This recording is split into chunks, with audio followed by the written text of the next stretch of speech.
Lochani ganamgela noke ku live bush camps chat with Khaya Tlou.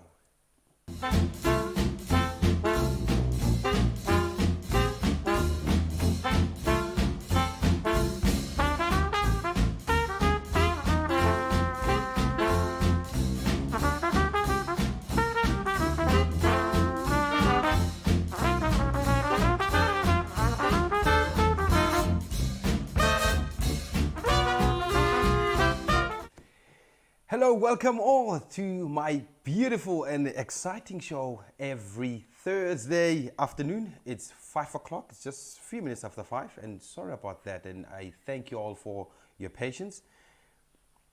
And we are live at 2 minutes after 5, so that means our show will be commencing no matter what. So what happened earlier on around 2-3, we had some big thunderstorm around here, so it stole our electricity. So what you can see now, it's just an adjustment from VM, because you know VM and technology and everything running here, it's due to VM's work. So thank you, VM. And it's very hot today. And who's on the FC today is VM, and who's on camera with me is Tulani. And who's with us this afternoon for us to proceed? Let's see who's here. Zoni Patrick, that was 30 minutes after 3 this afternoon. He was very early. And we have Barbara, we have Carol, we have, let me refresh. Yes, Zondi, Barbara, Carol, Mas 54, Brandy, Rosalind,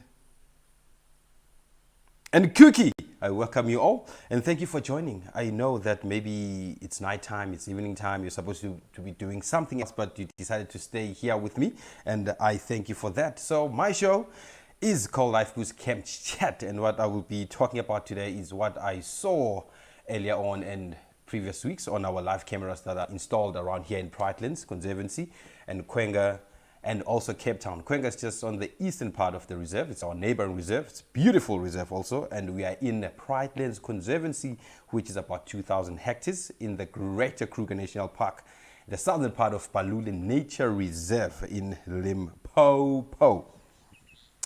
So our multi-view is not really working properly today. So what we're going to do, we'll be looking at the videos one by one from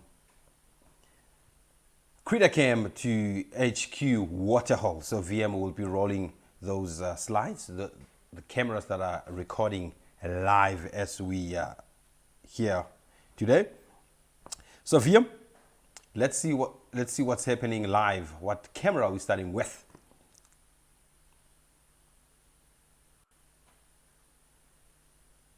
Oh, Critter Cam.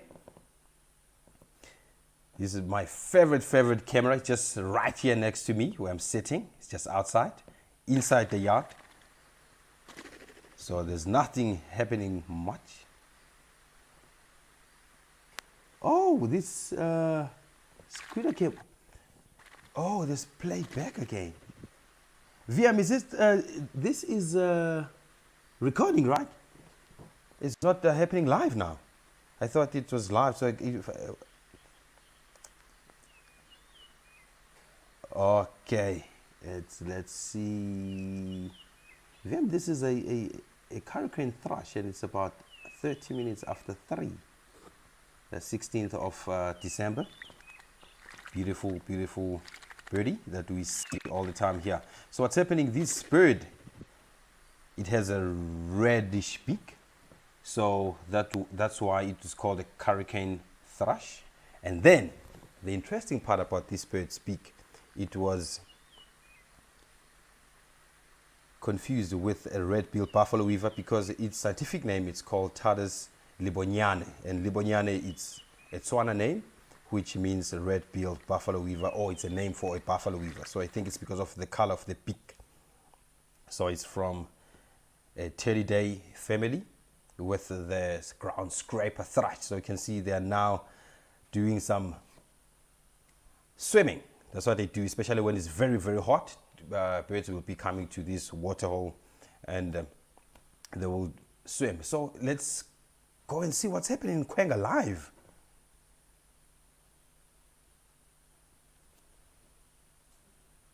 Well, it's happening right now. Just on our eastern part of the reserve, it's happening. This is what we see. We have this beautiful elephant here. It's enjoying some sunny day. This is the last light of the day, because the light will be going down very soon. So you can see it's enjoying some fresh water there. And I love this animal because it's my cousin. So what they do, they will go to these water holes after feeding, and also when it's very hot, because they have to keep their body temperature as constant as possible, and they have to stay hydrated all the time, and they have to drink water, a lot of water every day, because they eat a lot and a huge amount of vegetation, because they can eat about 400 kilograms of vegetation, from roots to leaves to bark, and also they will do berries and fruits. They will go with branches, go with grass, and everything that tastes well for them, they will definitely go for them. And you can see it's nice and relaxed, and water, they can drink about 200 liters of water each day. And what's so interesting, because they drink a lot of water and they have to eat a lot of green stuff and vegetation, they defecate up to 200 kilograms of poo. That's super interesting. So this is Khaya, just on the eastern part of the reserve, our neighbor reserve, but we don't really drive there. We only go there when you're going to get some few shots of videos, or when there's something interesting on that side. But we don't have signal for our cars to drive there, so we are only driving in Pridelands, which is a beautiful reserve. Actually, let me check my weather for today. Weather today, because the weather was confusing today. It started from rain. It's 85 degrees Fahrenheit. It is 29 degrees Celsius. It's warm, not that warm, because it can go up to 110 degrees Fahrenheit. It can go up to 42, 43 degrees Celsius here. So the low fall gets to be very hot. Welcome, Mary Forward. Welcome, Annie, Willow, Irena. I welcome you all. Thank you for joining. VM, is this the second elephant joining? Beautiful. Actually, what's so interesting is that we have a huge population of elephants down here, because early this week until today, we saw about 200, 250 individuals. Huge amounts. So when I started here 3.5 months ago, I only saw a few boys that used to roam around here because it was very dry. But now we have water, we have rain, we have food, we have grasses, we have leaves, we have trees blooming. So elephants are just all over the place, and it's so beautiful that we get to see all these different age groups of elephants, from baby elephants to fully grown elephants. And we see all these beautiful different herds of elephants. And so interesting that here we are right now. Our elephants are so friendly. They're not as aggressive as other places.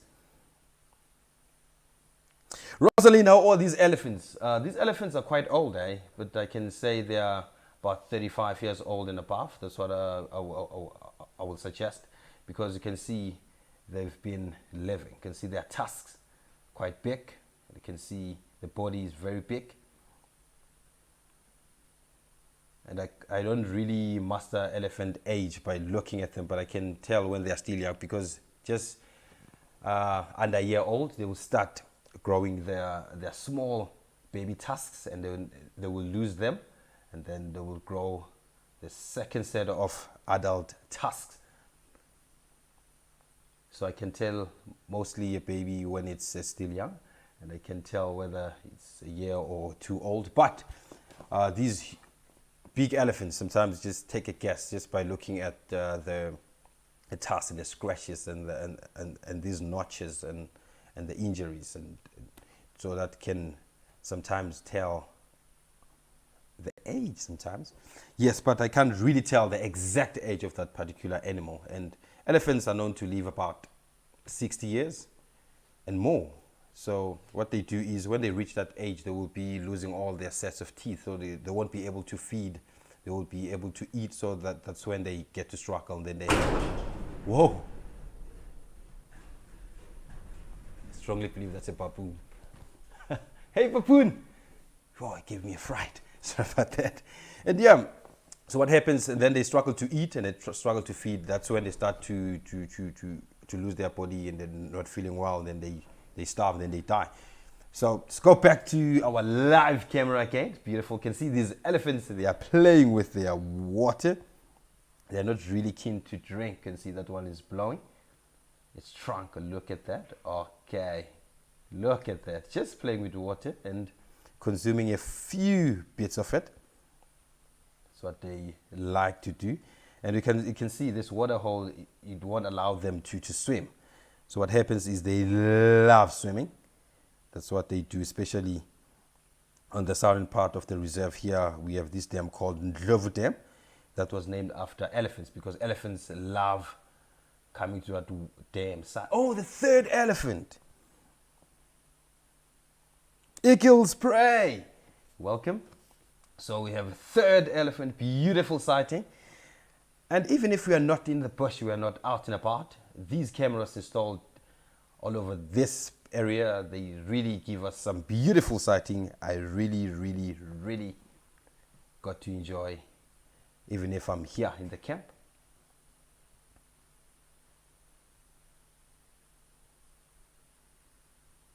So you can see these are 3 boys here.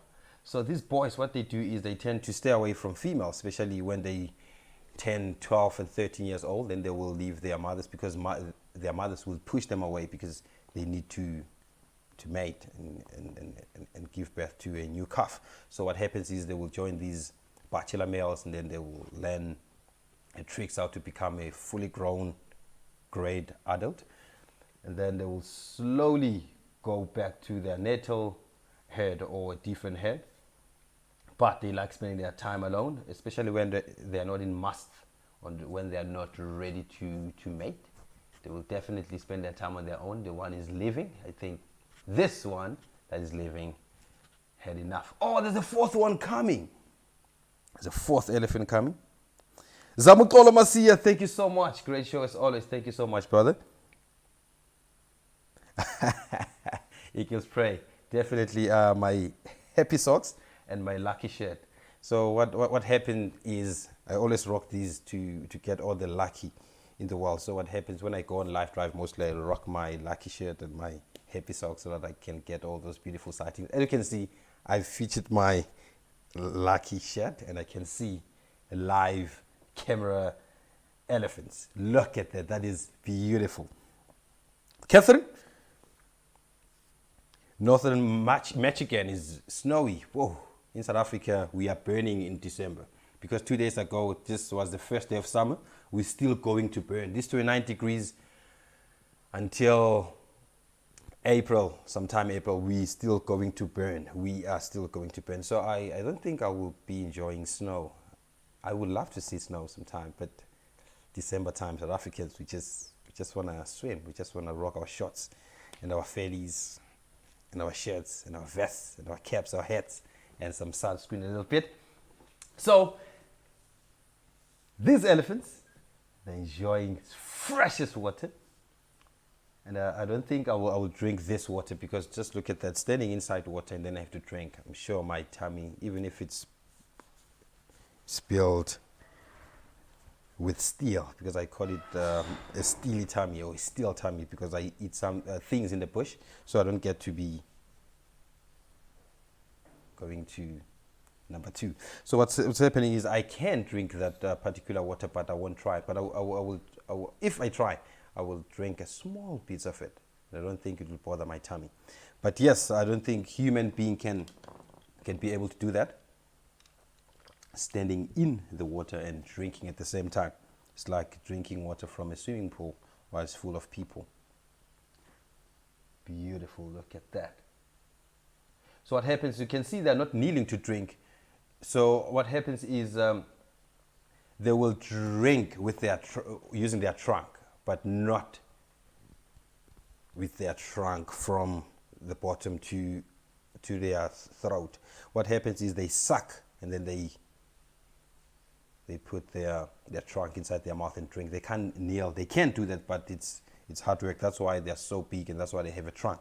So VM, let's get to see what's happening. We'll be seeing these ellies later on. Maybe something different might come out in an open area there. Let's see what we have.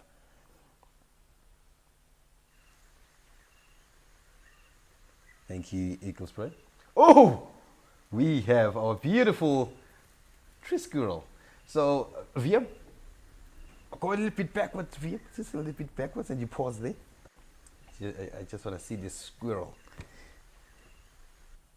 Just there, VM. Thank you so much. You can see the squirrel is female. So remember last week on my show, we saw this male with a huge scrotum. So this tells that this is a female. So we can't really see that pocket on just between its hind legs. So this is definitely a girl, and this is where they like to hang around. But what happens is they have to make sure that they are safe, and we see sometimes chasing these particular squirrels chasing a mongoose. They can't be brave sometimes. You can see that thick tail there. They don't really use it for shade here. When you look at other squirrels in the Kalahari. So what happens is they use their tail as a shade or as an umbrella, because it's very, very hot and there's less trees compared to the low veld here. Whoa! Then we're going to HQ Waterhole. This was early evening. VM, let's go to that clip. Yes, we can see there's ellies right here. This was early evening, the 16th of December. Hello, Ida. Thank you, Mas 54. Rutherford Clan, welcome. D. Look at this beautiful. This is not happening live. This happened on the 16th. So you can see it's getting very close. It's just right next to the camp that we are staying. So we are lucky to see all these creatures just not far from here. So I can see this beautiful mother elephant here. You can see there's some teeth on just between the front legs. So elephants, they are not like the other animals. Mostly, if you can check on the antelopes, their teeth, they're just between the hind legs. So these ones, they have teeth on their front legs, just between their front legs, just like a Darcy or a Hyrex. And you can see sometimes a female monkey and baboon, definitely just between their front legs. Look at those tusks, not such big, huge tusks. You can see this is a youngster on the side there, beautiful. You can see they're very wet. They just bought some socks to cover their trunks. You can see their trunks are a bit darker compared to the rest of their body. And they're slowly investigating the camera there. So this is Elicam 1, and we have Elicam 2, and then also we have Elicam 3. Same area, just looking at different angles, so we can get all the action happening around here, because there's a beautiful lioness which is called Lakatha, who likes to hang around that area, just right next to HQ Waterhole, and she utilizes that fence area to hunt, because she's a lonely lioness, because she grew up alone. She left her natal pride because new males came in, and then her mom was killed, and then she moved away because those males were going to kill her. Because remember, when the male lions take over a pride, if they are calves that's less than a year old, they definitely kill that, so that they bring back the females on estrus, because they just want to continue with their gene, not raising other male lion's genes. March 54, definitely. I also love the close-ups. Definitely, I also love them. Look at that. And look at the glowing eyes. Definitely that are for Tlou. You can see, and these cameras, they just show us all these little details. You can see this elephant has this wrinkled skin, and wrinkled skin helps the elephant actually in terms of regulating their body temperature. So what happens, you will see them spraying water all over their body. They will swim, they will do mud bathing, they will make all sorts of things to cover that skin so that it doesn't get sunburned, or they're not bothered by a lot of mosquitoes.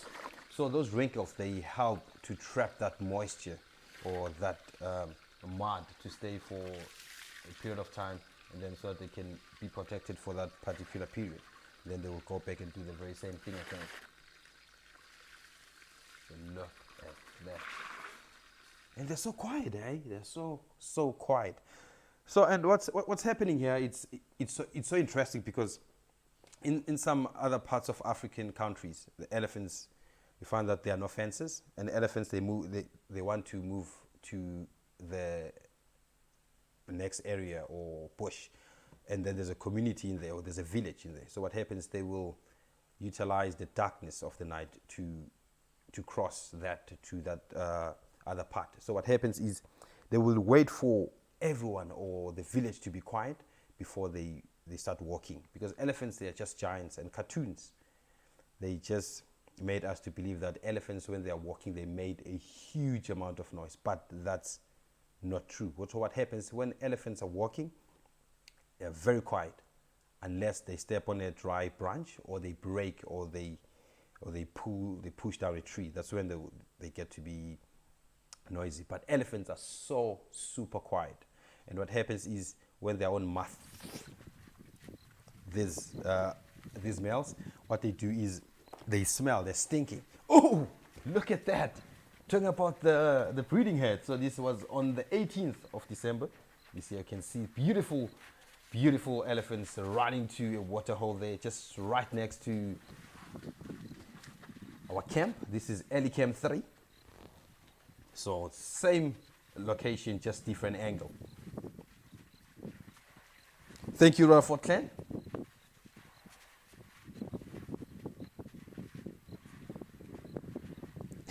Yes, definitely.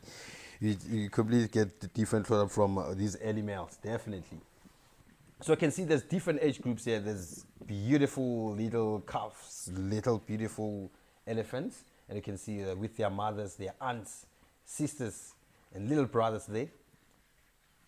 And what's so interesting about elephants, in a herd, there can be hundreds and 200 individuals in a herd. So what happens when the herd gets very big? They split. Then splitting, that doesn't mean they fight for territorial rights, because elephants are home range animals. They don't fight for territories.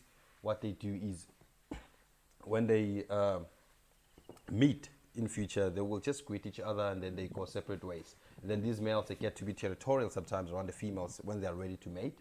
And then these females, they're attracted to males that are on must, ready to mate, and their testosterone levels are very high, and then they're super interested to those males. But now they don't really want males around them, because they know males will definitely bother them or bother the youngsters. So what happens is they'll try by all means to stay away from males, but males will definitely bother and follow them all the time. So beautiful little elephants. They are born weighing more than me, because they can weigh up to 200 pounds. That's 100 kilograms. Whoa, that's huge, because I'm just only 90 kilograms, just about 180, 90 pounds. Yeah, I'm very big, at least, just nearly similar to a baby elephant's weight. Yes, definitely really run fast. So what happens is, when they are very thirsty, what happens is they bolt. They bolt to a water hole. You see elephants running, and sometimes you'll think maybe they are spooked by something, but I think they are saying something. It's like, God, let's go quickly drink. let's go quick. Just like what happened there, because you can see they just dashed in and they dashed off that water hole. So what happens is they will be heading to the bushes to feed and making sure all those youngsters are very safe. So we're going to a very interesting clip now. We're going to a very interesting clip. My favorite elephant. VM. Let's get to see. Whoa. Let me have just a moment of silence here. Just a moment of silence.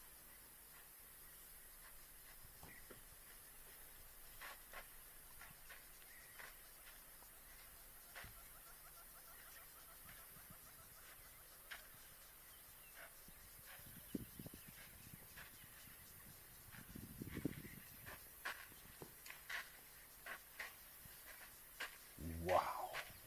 This is the beast. This is the beast. Yeah? Just move a little bit back, and then we pause and get to see all this qualities of this male elephant known as Ezulwini. It's a Zulu word. It's also a Ndebele word, which it means from heaven. Eagles Prey, definitely this is a huge boy. This is a big boy. He looks very, very small on your screen, but I was just almost 5 centimeters to this particular individual. Very huge. So I can say he's about 7,000 kilograms max, but we don't know how much he weighs. But before I proceed explaining about Ezulwini, let's see what happened when I was with this particular elephant. Let's play a clip. I feel like, do you see a dropping of an impala just lying next to a giraffe? I'm feeling like that now.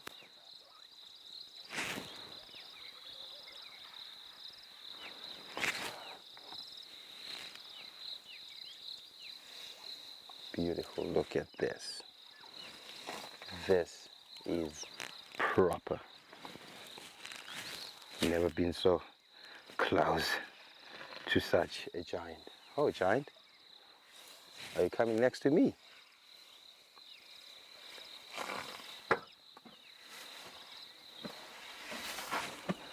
Oh, oh, oh, oh, look at that. Look at that.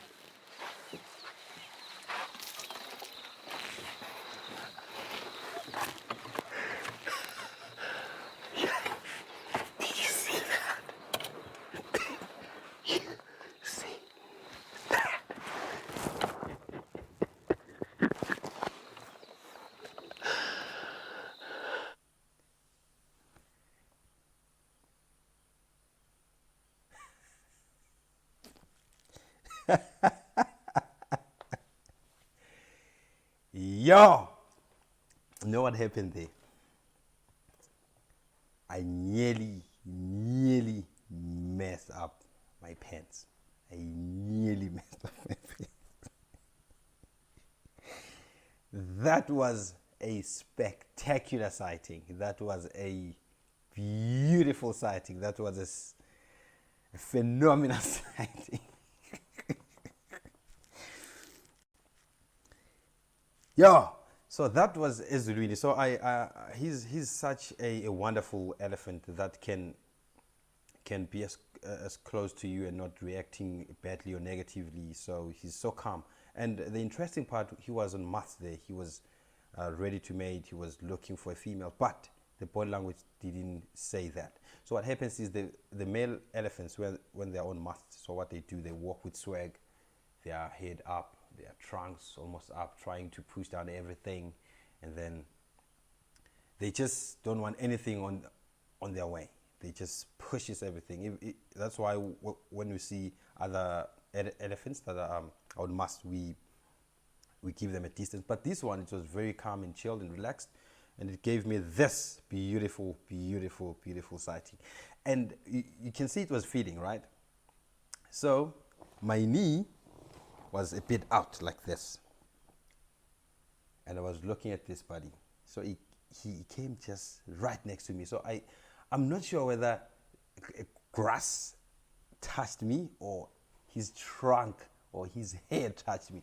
I was shaking, and it was something else. I was shaking, and as you can hear there on that clip, I felt like, you see, when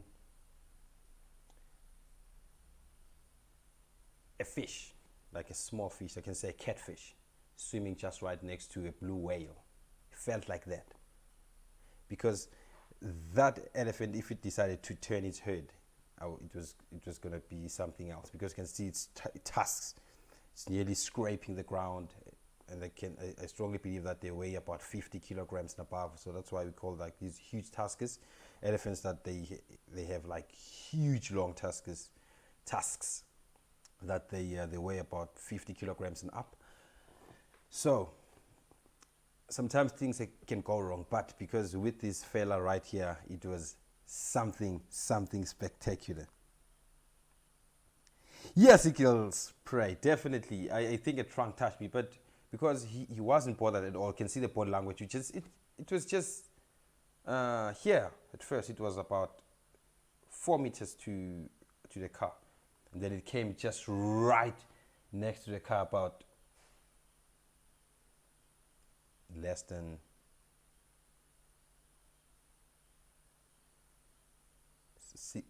60 centimeters, I think so. And 60, like actually 30 centimeters, I think. Wow, just look at that.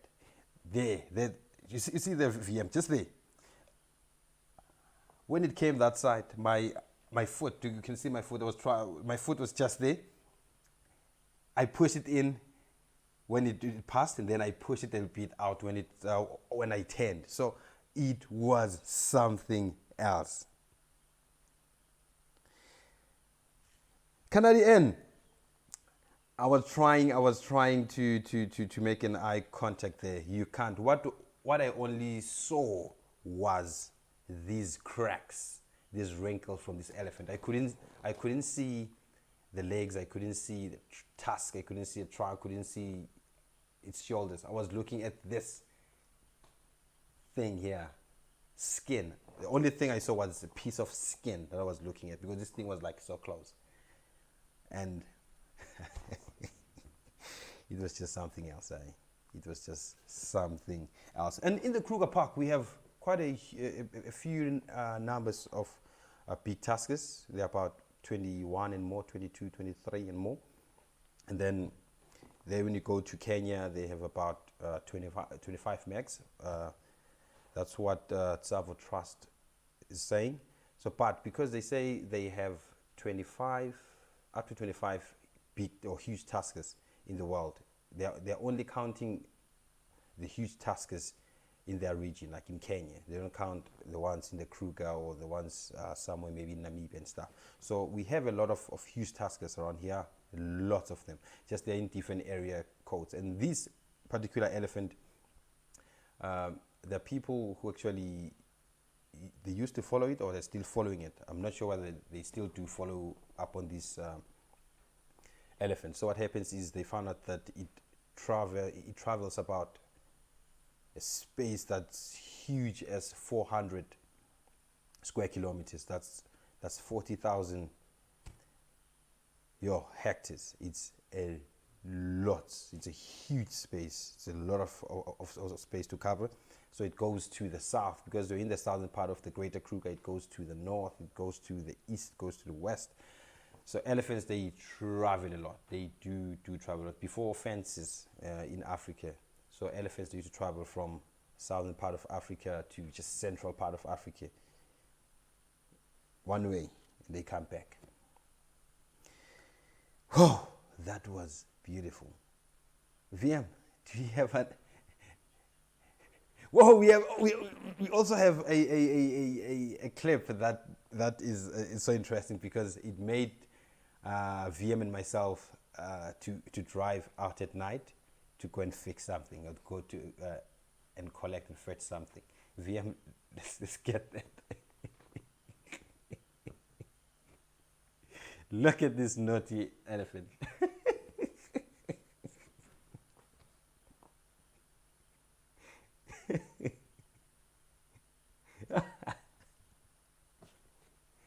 So that's why we don't see Elicam 3, because it was attacked. It was under attack, and here's the culprit. Look at that.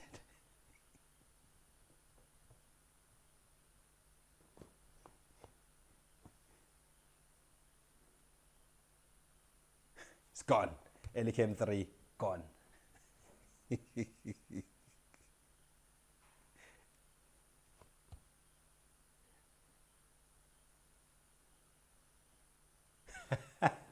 Elicam 3 gone. So luckily, the camera was just hanging from its it was positioned, so it wasn't damaged. It was slimy because the elephant was like touching it, and then we went there, went to fetch it, and what happens is VM, I think, is going to collect it again, to install it again, I mean.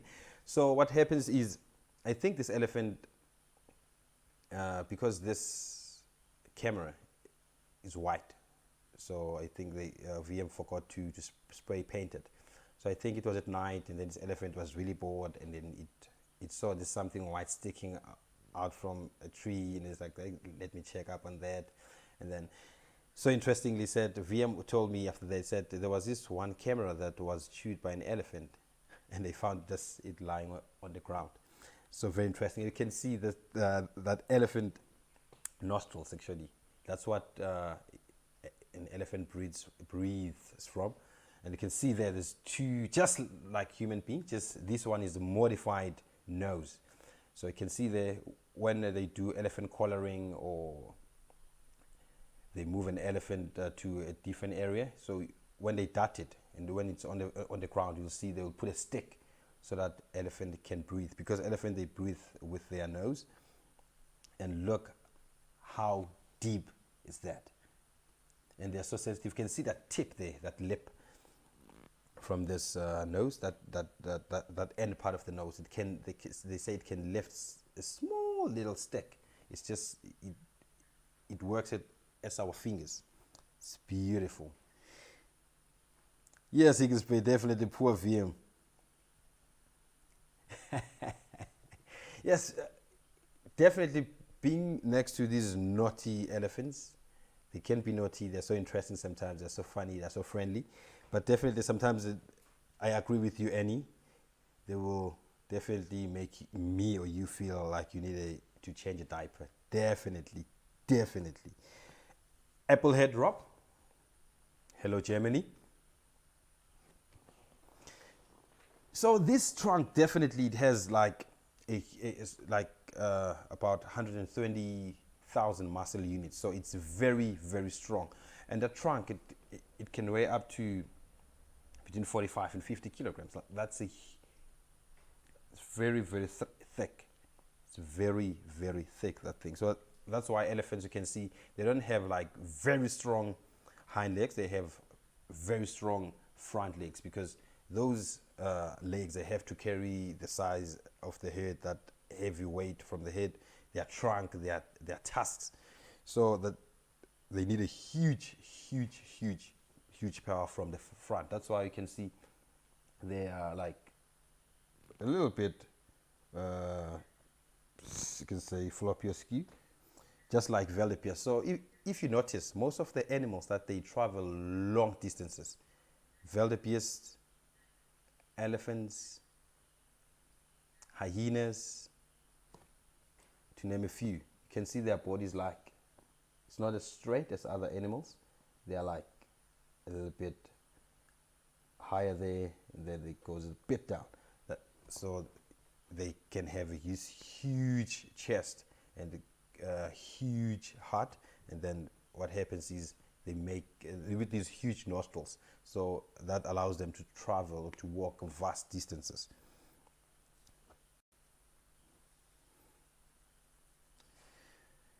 Oh, VM, do you still have something, brother?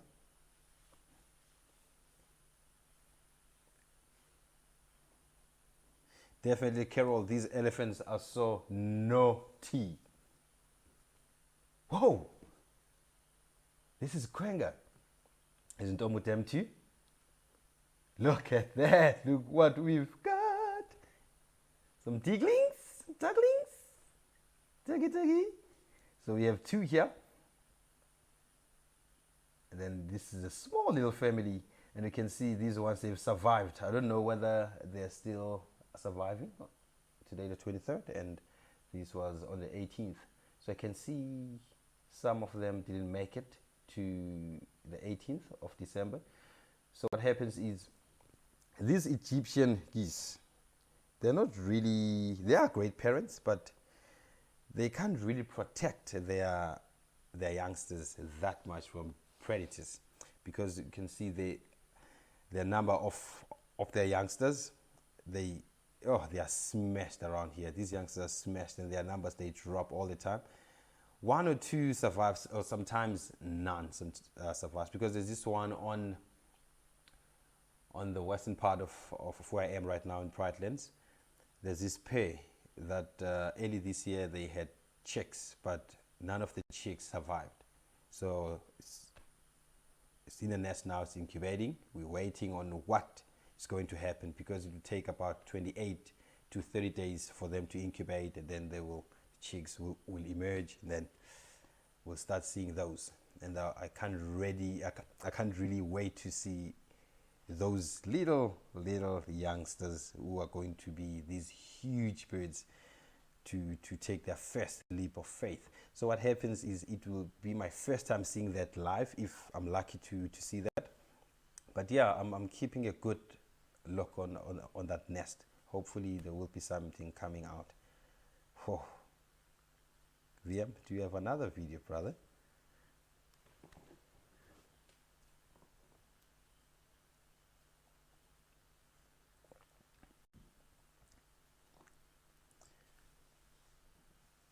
Whoa.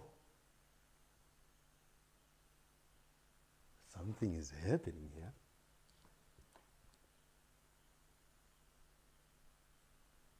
Whoa, they're back.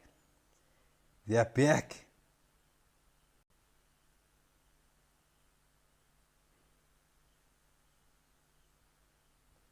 Whoa, still following mom, making sure mom is safe.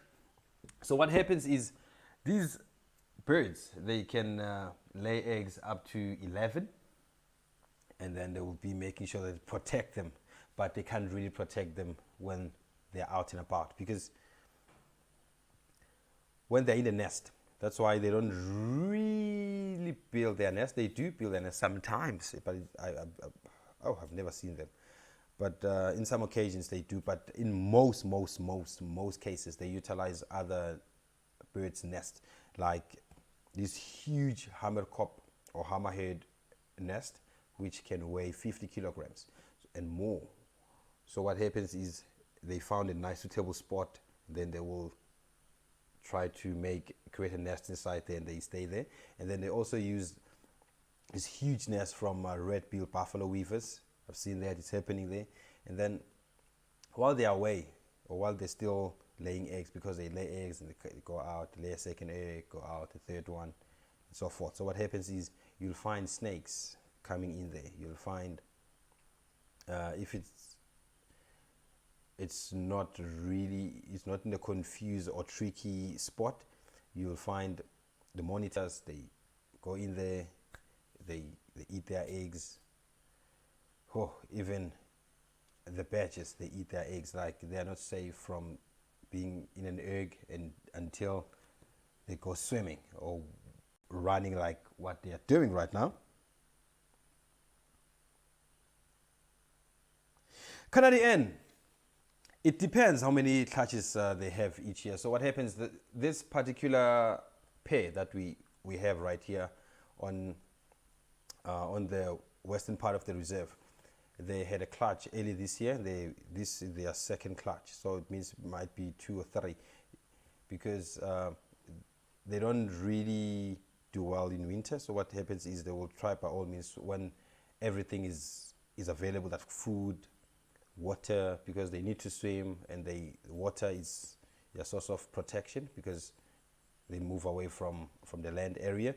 And then also they know that there's green pigment there's some nice grasses. That's why they choose to be laying eggs around the rainy season, or when there's lots and lots of food around. And so each and every water hole that we have here, we have a dam on the southern part, we have a dam on the eastern and on the western part. So what happens, we have pairs around those water holes. So what happens is they protect them viciously, so they don't want any pet to come. That's why you see, when you see maybe 4 or more birds on that particular spot, you'll see them fighting. So we also saw that on these live cameras. You see these 2 Egyptian geese sitting there or just swimming, and these 2 will come flying, and these ones will stop swimming, and definitely they will attack those ones, because that is their feeding ground. VM, do you still have another one, eh? Okay, let's see. Whoa, and Ellie, my cousins. These are my cousins. Beautiful. VM, would you please start this clip from scratch, VM? I just wanna see something there. This is something that's not really visible there. You can see on this bank there's a bird there, and this elephant is approaching a spot where it will be drinking nice and easy. But there's this bird running, there's 2 birds running there from that elephant. Thank you, Catherine. So you can see those birds. What happens is, these are the birds that have big hearts, and I'm so confused why these birds they nest around river banks or just around water holes. So you'll see them fighting with these elephants, sometimes buffalo, sometimes rhinos. And what they do is, I've seen them trying to chase them. So these 2, for them to run away from, or to move away from the elephant, that simply means they don't have a nest there, but that's their nesting ground. So if there was a nest there were eggs, definitely you will see them opening their wings like that, then trying to attack that particular animal. Just imagine something so small like this attacking something that weighs about 7,000 kilograms. But what's so interesting, that these animals, I think they know the way they respond, just like elephants when they're walking, and then there's a bird. Especially I've seen that with crown lapwings. What they do is they will attack while they've opened their wings, and then the elephant will just turn and then take a different route, because they understand that maybe this one has chicks here. Some water is still hot. And they're called lapwings because what happens is, when they have a nest and then they have eggs or they have chicks, they will pretend as if they have a broken wing, especially cats like caracals, servals, and jackals. When a jackal gets closer and closer to the chicks or nest, then it will act as if, or pretends as if it's injured, and then trying to move away from the chicks and the eggs, making sure they're safe. And then that particular predator, it will definitely want to snack on this injured bird. Interesting. We still have more, brother.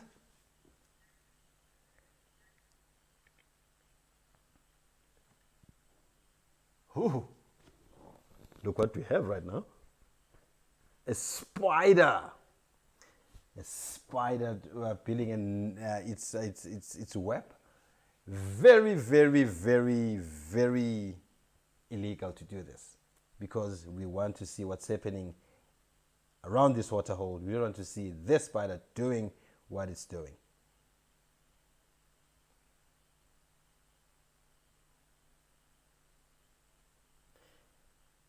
So that definitely is preparing to have some dinner.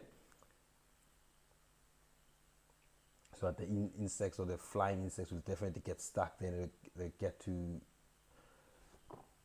have a snack. And then in the morning, what they do is they will sometimes eat again this web.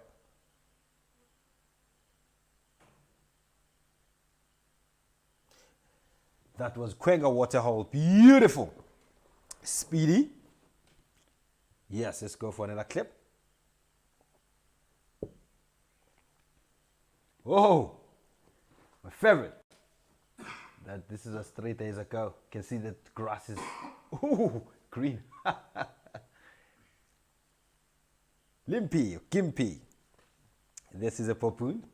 That was Brent. He said to me. He told me that this was done by or caused by an electric shock. So what happens is they sleep on these poles around here, because we have cables running just in the reserve, and then these baboons, they utilize that for their safety. But this one, I think it was waking up in the morning or trying to get a morning stretch, and then it touched that. Oh, I'm sure that was really shocking and very painful. So that is a famous baboon. And then what happens is they do come to the camp here, and she's the one that's the naughtiest. Try to chase them away. Sometimes she will stand and look at you and give and yay, and then eventually run away from you. So because baboons here are still scared of people, are still scared of us, because we don't feed them. Because once you start feeding them, then they will want more, and they will lose this fear of humans, and that's what you don't want to see, because they get to be super aggressive and dangerous. Because remember, a canine of a Chakma baboon can be as long as a lion, and they can be longer than a lion's canine, but not as thick as a male lion's canine, but they can be long and very sharp. And if that thing bites you, definitely it will leave some very bad injuries, and we don't want that.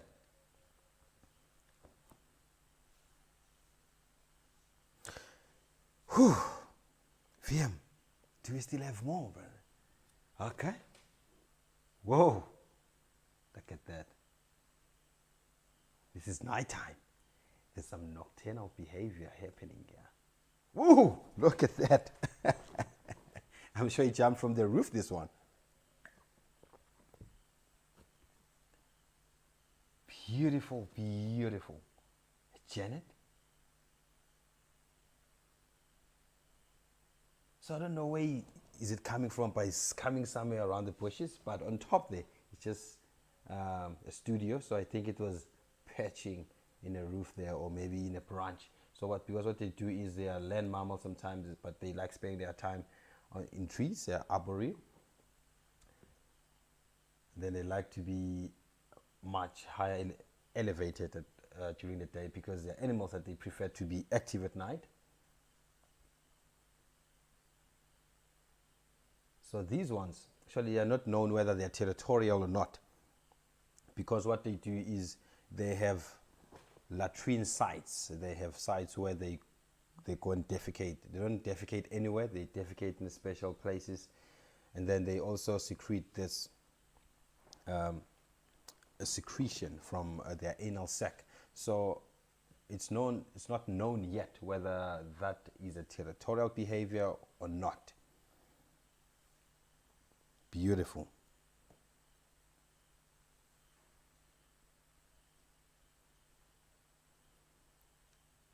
Beautiful, Janet, indeed.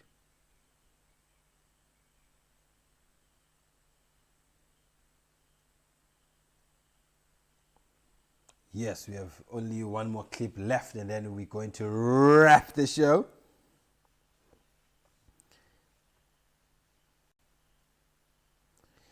Applehead Rob. Actually, I want to go through your question here. Maybe I might help you with that.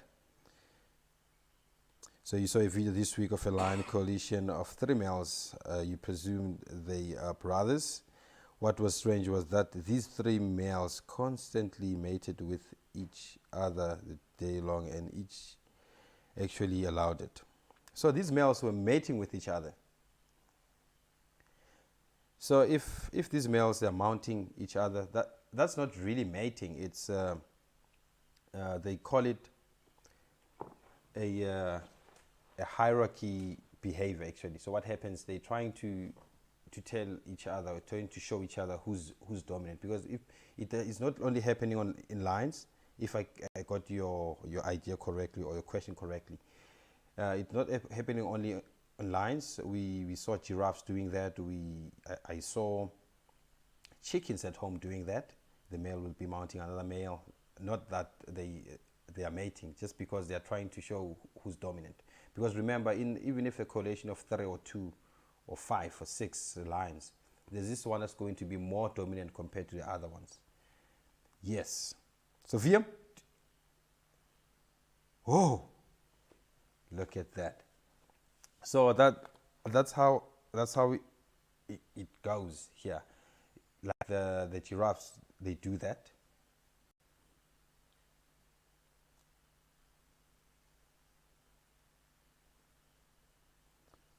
Not a problem, Applehead. Viam, going for our last clip. An hour goes very quickly.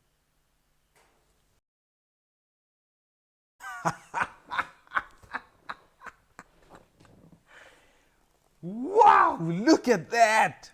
Look at this. Look at this. Making sure that we are safe. Check the body language. They don't just go and drink. Look at that. Look at that.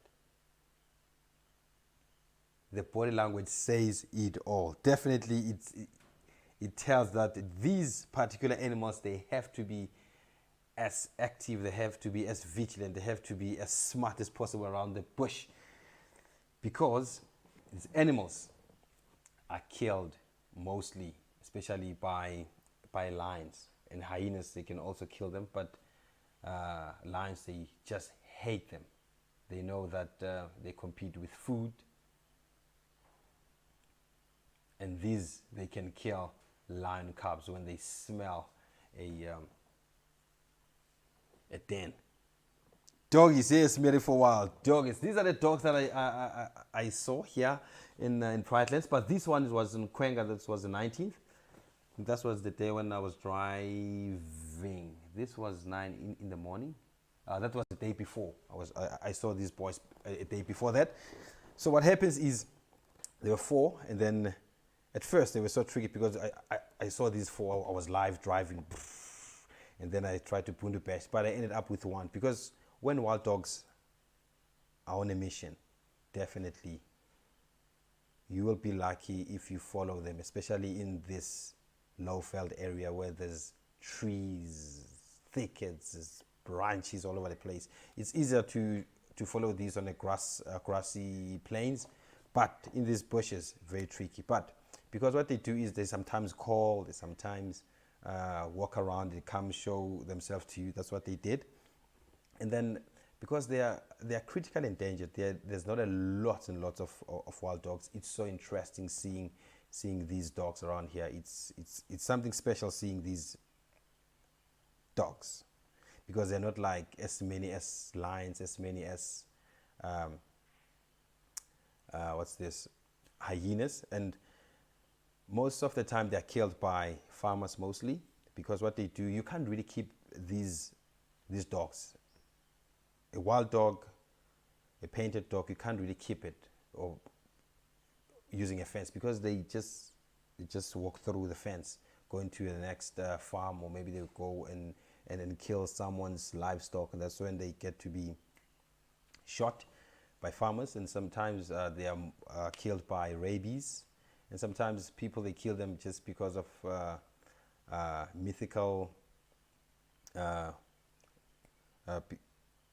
mythical beliefs, yes, because what other people, they will tell that this bone helps with this, the skin helps with this, the fur helps with this, and then that one is nonsense.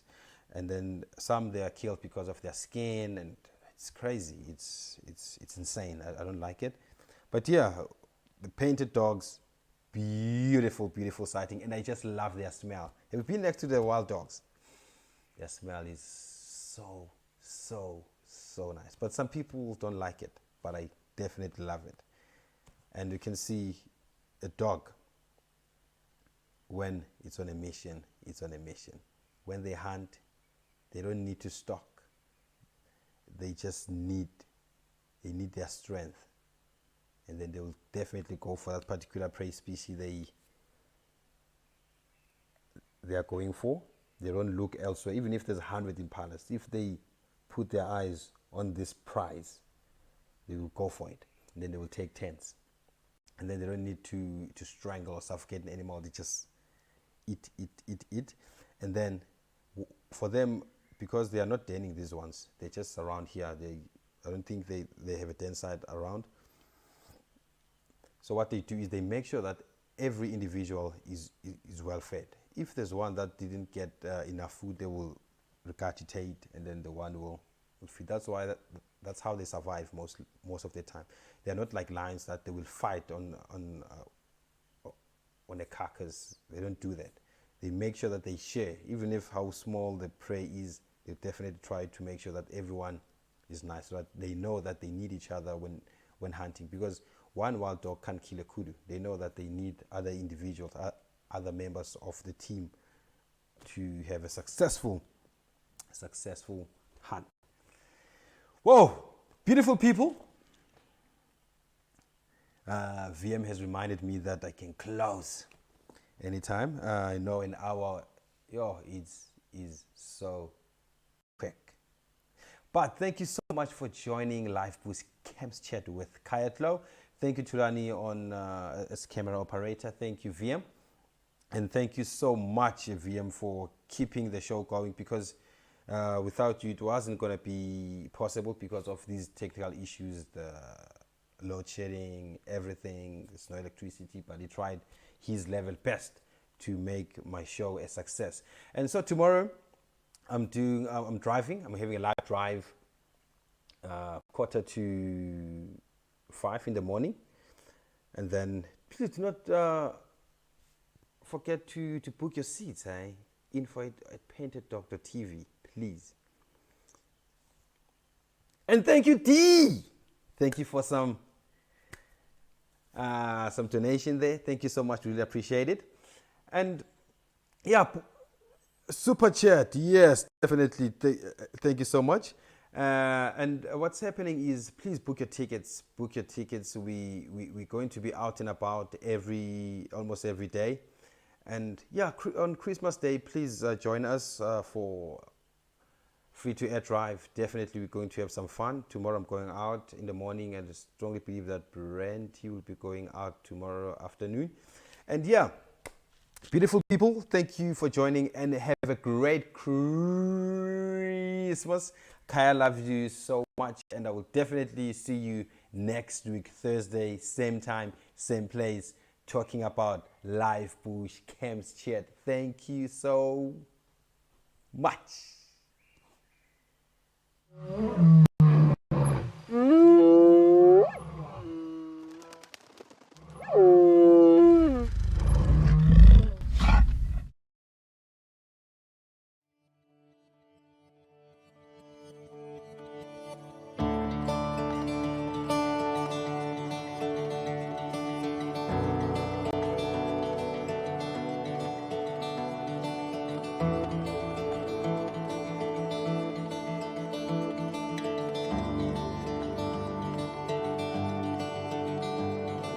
Hey my love, how are you? Did your broken part say I do by the house we left, falling asleep in a car on a one-way? Now we're both crying now, every brick we stack falling down in a place I loved, bleeding it out through the heart. Let's die somewhere we were stars.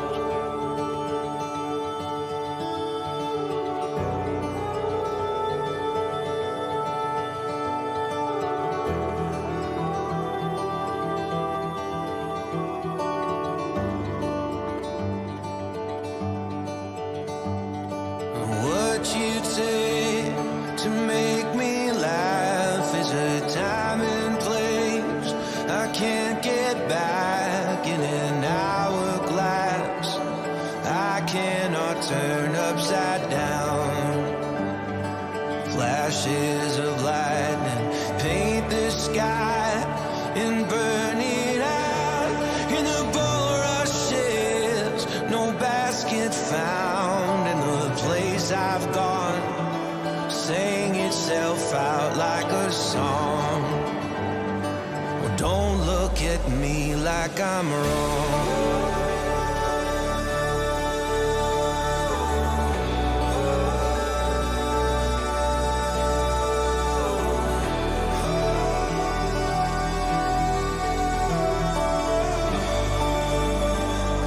Well, don't look at me like I'm wrong.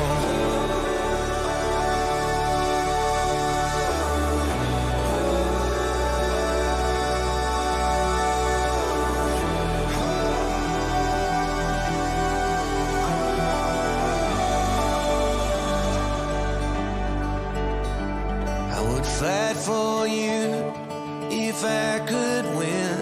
I would die for you and live in sin in a place I loved, bleeding it out through the heart, dying somewhere we were stars.